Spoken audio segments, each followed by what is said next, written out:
Bonjour à tous et bienvenue dans cette nouvelle vidéo. C'est une vidéo un peu spéciale, je vous l'accorde, mais j'espère qu'elle vous plaira. N'hésitez pas à vous abonner, à commenter et bien sûr à mettre un pouce bleu. C'est Adrien Analyste, votre analyste d'histoire, et c'est parti.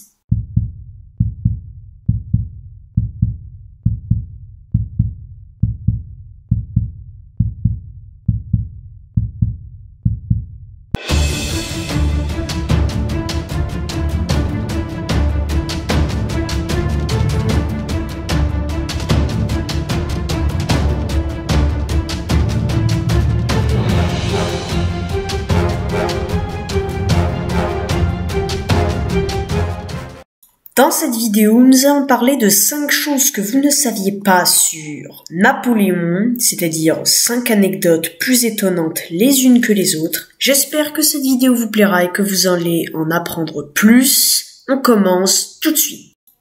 Top 5, Napoléon avait en tout 12 chapeaux. Cela va vous paraître surprenant, mais beaucoup de personnes pensent que Napoléon n'avait qu'un chapeau.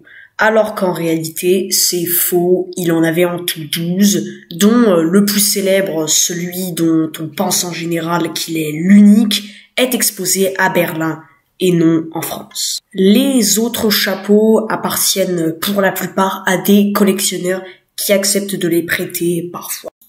Top 4, il a créé le drapeau italien. Si vous regardez le drapeau tricolore italien, vous remarquerez qu'il est quasiment pareil que le drapeau tricolore français, mais avec du vert à la place du bleu. Eh bien, ce n'est pas pour rien. Napoléon, qui à l'origine dans ses campagnes militaires devait transmettre les valeurs de la Révolution, a créé un drapeau à l'Italie, en voulant l'unifier en tant que nation par ses conquêtes, similaire à celui de la France. C'est pour ça que le drapeau italien ressemble au drapeau français. Top 3, il a influencé le drapeau allemand.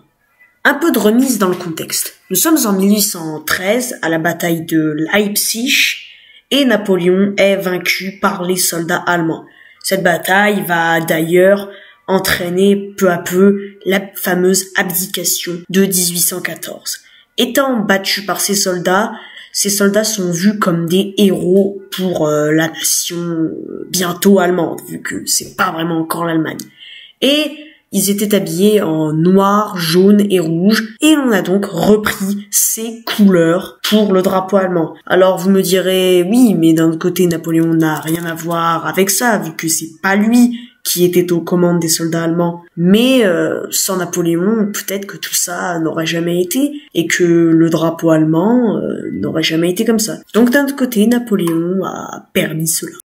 Top 2, il a mis fin à la République de Venise, qui était l'une des plus longues républiques de l'histoire du monde. En effet, afin de garantir une paix avec l'Autriche, il a offert Venise, qui était indépendante et qui était l'une des plus fortes puissances économiques de l'Europe. C'est pour cela qu'à Venise, Napoléon a une très très mauvaise réputation et qu'il est détesté dans les mémoires.